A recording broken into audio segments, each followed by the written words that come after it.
Hi, everybody. This is George Foshin of Call Realty Best Palos Verdes Homes, and this is a real quick video on how to use Docusign. It's really, really easy. The first thing you'll do, you'll get an email from me that will look like this, and see this review document link. Go ahead and click it.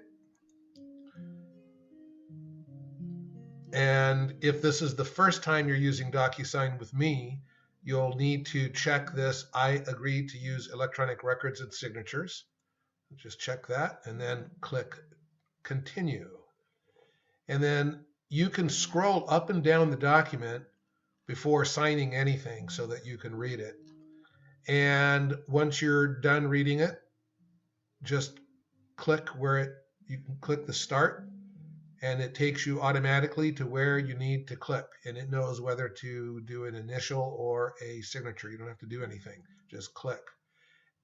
Other than adopting a signature, and it doesn't matter which signature you choose, you can change the style or what have you. So adopt an initial, and then see how it automatically takes you to the next section. You'll click it, and up in the upper right hand corner it says finish.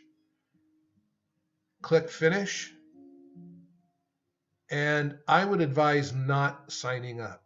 It gets a little complicated if you lose a password or anything. These things are highly secure, and you'll always have a copy available to print out or for me. So there's really no need to sign up for Docusign yourself. Just X out of that. And that's it. You're all done. You just completed your first Docusign. I will receive an email stating that you've done so. And if you wanted to uh, uh, uh, print anything out, you can just use these icons up here. You view the certificate. That's all other stuff, but it's as simple as that. Alrighty, thanks for using DocuSign with me. Bye for now.